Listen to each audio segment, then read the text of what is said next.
Encore un classico qui fera date et c'est malheureusement le Barça qui l'emporte et qui gagne le trophée de Coupe du Roi avec. Cette saison, la hype des classicos est revenue grâce au nom des stars qui s'opposent comme Mbappé, Vinicius et Yamal Rafinha. Et la bonne nouvelle, c'est que sur le terrain, la hype se confirme parce qu'on vit à chaque fois des matchs mémorables qu'on risque pas d'oublier de sitôt et encore moins cette victoire 3-2 renversante du Barça. Bien sûr, en tant que supporter du Real, c'est dur à vivre les classicos de cette saison et celui-ci aurait pu inverser la tendance et sauver ce qui pouvait être encore sauvé tout en empêchant le Barça de prendre un titre et d'avoir une bonne dynamique. Et c'est encore plus rageant parce que c'est aussi l'un de ceux où une victoire n'aurait pas été déméritée non plus, ou plutôt on devrait dire que c'est l'un de ceux où le Real a le mieux joué jusqu'à quasiment tenir tête à ce Barça qui s'annonce légendaire. Évidemment, avec les fautes d'arbitrage, la victoire du Real n'aurait pas été si méritée que ça, mais si on se concentre exclusivement sur le niveau affiché, le Barça était meilleur mais ça se jouait à pas grand chose. La preuve c'est que le Real a mené au score à la 85e minute et jusqu'à là, aucune erreur d'arbitrage flagrante à mes yeux. Ça peut paraître délirant pour certains, mais justement on va commencer par s'attaquer à l'un des sujets principaux de ce match, c'est-à-dire l'arbitrage. À mes yeux, la seule situation qui mérite qu'on parle de scandale,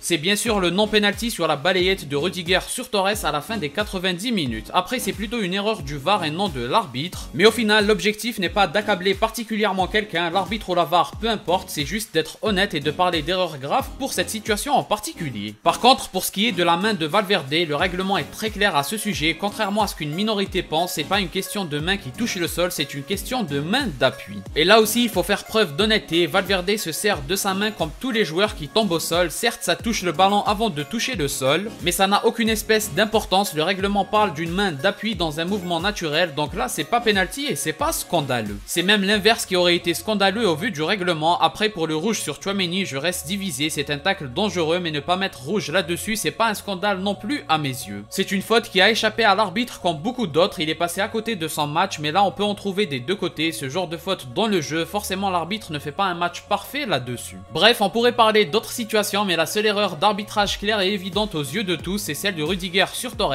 Pour le reste, c'est sujet à débat et c'est surtout une exagération pour accabler encore plus l'arbitre. Et évidemment, ça fait plaisir à certains de le faire passer pour un arbitrage beaucoup trop en faveur du Real et surtout au vu de ce qu'il s'est passé. En tout cas, pour ma part, c'est mon point de vue et tout le monde n'est pas obligé de le partager, mais en ce qui concerne l'arbitre, c'est déjà assez. Maintenant, sur la confrontation des deux collectives, le Barça jouait mieux mais le Real a été bon. C'est un match qui s'est joué à des détails et sur des moments inattendus. C'est la preuve que les deux équipes se sont tenues tête jusqu'au bout. En première mi-temps, c'était un Real assez inoffensif, mais un Real qui, à l'instar de l'année dernière, sait faire preuve de solidarité et de bien défendre ensemble. Et justement, quand Mbappé est rentré, lui on lui parle pas de défense, mais c'est bien parce qu'il a apporté le danger offensif qui manquait. C'est indéniablement lui qui change le visage de résistance du Real à un visage dangereux. C'est quelque chose que Vinicius n'aura pas réussi à faire en première mi-temps, mais tout le match globalement, il gâche notamment de très belles situations qu'il joue très mal. Mais au moins, grâce à lui et Rodrigo qui défendent comme des chiens dans les moments difficiles, c'est un Real résistant qu'on a eu en première mi-temps. Certes, c'est pas beau à voir, mais c'est aussi une force d'être bon défensivement. Et après, il faut aussi dire que le Barça n'était pas au top non plus offensivement et aussi que le Real a été assez bon pour se sortir du pressing et avoir des séquences de possession mais sans réel danger malheureusement. Et c'est justement ce qu'a apporté Mbappé pendant une bonne demi-heure en deuxième mi-temps et c'est tout à son honneur. C'est lui qui réveille l'équipe parce que c'est une finale et qu'il fallait des buts pour la gagner. Tchouaméni a confirmé la bonne séquence du Real en les mettant devant, mais malheureusement ça n'a pas tenu à cause de Yamal. Et pourtant Yamal et Rafinha sont longtemps passés à côté de leur match, mais contrairement aux Brésiliens, l'Espagnol a sauvé le sien sur des moments clés, mais globalement ils ont eu ce fameux syndrome du héros et ils ont gaspillé beaucoup de munitions de leur équipe.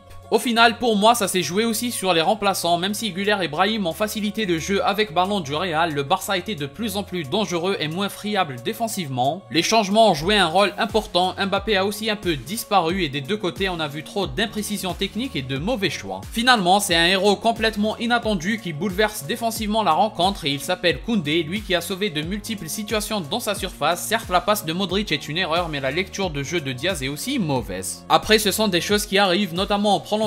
On sentait le chaos arriver. La première situation qui était bien jouée par l'une des deux équipes allait changer le match et c'est Koundé en solitaire qui a tout changé. Forcément, c'est difficile à accepter en tant que supporter, mais si on prend une vue d'ensemble, franchement, c'était un très bon match en termes d'opposition. Les deux équipes n'étaient pas à leur meilleur niveau, mais le suspense a duré jusqu'au bout. On a eu deux renversements. Pour moi, c'est pas du tout un match où le Real mérite d'être attaqué. Après, on a vu les forces et faiblesses de l'équipe avec et sans Mbappé sur le terrain, c'est-à-dire un Real solide sans Mbappé, mais avec un Vinicius moins bien. Le danger était minime et ensuite avec Mbappé le danger offensif était présent mais défensivement le relâchement était visible. Donc c'est une énième confirmation que le meilleur Real possible du moment c'est en 4-4-2 et non pas en 4-3-3. Autrement dit ça doit tourner entre les 3 attaquants et jamais les 3 ensemble. Du moins pas quand le niveau en face est du même acabit. C'est dommage pour le trophée mais même si c'est par la force des choses puisque Mbappé ne pouvait juste pas débuter, Ancelotti aura rapproché le niveau de son équipe de ce Barça. Peut-être que ce sera utile pour le dernier Classico en Ligue 1. Le débrief commence à être lent et comme j'aime faire vite, on ne va pas plus s'attarder, mais un autre événement à souligner, c'est le coup franc de Mbappé, son vrai premier coup franc en carrière. Ce sera très intéressant de voir s'il va devenir un maître en l'exercice ou non. À mon avis, non, parce que ça reste des coups francs, l'adversaire commet des erreurs majeures. Même si attention, Mbappé a une bonne frappe, mais dans l'analyse technique, Chesney est trop dans l'axe alors qu'il devrait faire confiance à son mur pour un côté. Sa seule mission aurait dû être de totalement fermer le côté ouvert, mais là où Mbappé mérite les éloges, c'est quand même qu'il fallait vraiment une sublime frappe quasi parfaite côté gardien pour que ça rentre. Et sinon, des mots rapides sur les prestations des joueurs. Bravo à Ferran Torres qui revient de loin et qui sort des grandes prestations dans les grands matchs d'une saison. Bravo aussi à Bellingham qui a montré qu'il pouvait avoir un niveau même supérieur à celui de Pedri, même si sur les passes interceptées par Cubarsí, c'est aussi en partie sa faute. Malheureusement, Vinicius, ça devient inquiétant parce qu'on est en train de perdre mon joueur préféré de l'ère actuelle. Yamal, son haut peut être époustouflant à l'image de sa passe, mais ses bas dans un match sont parfois époustouflants dans le mauvais sens aussi. Rafinha s'est complètement raté, Pedri et De Jong c'était plutôt fort, la défense du Barça dans son ensemble aussi. Et côté Real, certaines individualités sont tout simplement insuffisantes pour compenser le gap de niveau collectif, mais d'autres comme Mbappé et Courtois sont carrément capables de l'inverser, et même Tchouaméni qui aurait dû être le héros. Enfin bref, c'est triste mais avec du recul, on aura vécu un autre classico dont on se rappellera, c'est celui en termes d'enjeu qui était le plus important, donc forcément le résultat a une part importante, mais c'était aussi le meilleur dans la confrontation. Comme d'habitude, n'hésitez pas à donner votre avis en commentaire. Si vous avez aimé, laissez un like et abonnez-vous pour ne rien rater. Partagez aussi pour me soutenir. Moi, je vous dis à la prochaine. Portez-vous bien.